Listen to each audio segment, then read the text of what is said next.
ঘরে থাকা খুব সাধারণ দুইটা উপকরণ দিয়ে এত মজাদার তরকারি রান্না করা যায় সেটা আজ রান্না না করে খেলে জানতেই পারতাম না। আর এই রান্নাটা করার জন্য লাগছে আমাদের ডিম আর আলু। আর 4টা ডিম এখানে আমি ফেটিয়ে খুব ভালোভাবে ভাপিয়ে চারকোনা করে কেটে নিয়েছি। এরপর ডিমগুলোকে আবার তেলের মধ্যে একটু ভেজে নিচ্ছি।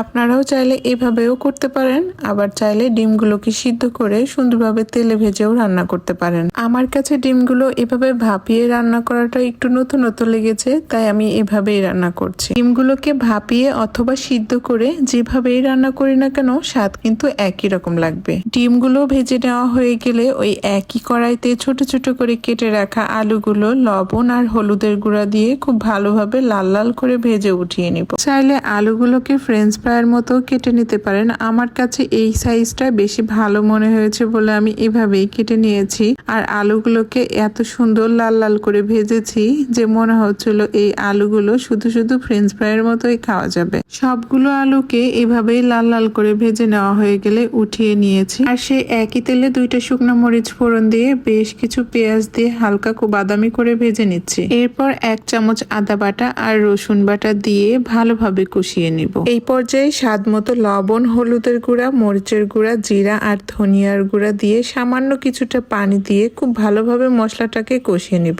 সেই সাথে কেটে রাখা একটা টমেটো আর ভেজে রাখা সেই আলুগুলো দিয়ে আবারও বেশ কিছু সময় নিয়ে নেড়ে চেড়ে নিব। আর অল্প কিছু পানি দিয়ে ঢাকনা দিয়ে ঢেকে দিব যাতে করে সবকিছু খুব সুন্দরভাবে সিদ্ধ হয়ে যায়। তারপর আবারও বেশ কিছুটা পরিমাণ মতো ঝোলের জন্য পানি দিয়ে দিচ্ছি। আর এরপর উপর থেকে ডিমগুলো খুব সুন্দরভাবে সাজিয়ে দিচ্ছি। এই তরকারিটা বাসায় বেশ কয়েকবার রান্না করে আমার খাওয়া হয়েছে, আমার কাছে বেশ ভালো লেগেছে। আর আজ যখন রান্না করছিলাম তখন মনে হলো আপনাদের সাথে রেসিপিটা একটু শেয়ার করি। যেহেতু আমি ভয়েস দিয়ে বেশি একটা ভিডিও বানাই না, তাই আমার ভয়েস দেওয়ার অভ্যাসটা নাই বললেই চলে। তারপরেও আজকে চেষ্টা করেছি আপনাদের সাথে রেসিপিটা একটু শেয়ার করার জন্য। চাইলে এভাবেও আপনারা বাসায় একদিন রান্না করে ট্রাই করে দেখতে পারেন।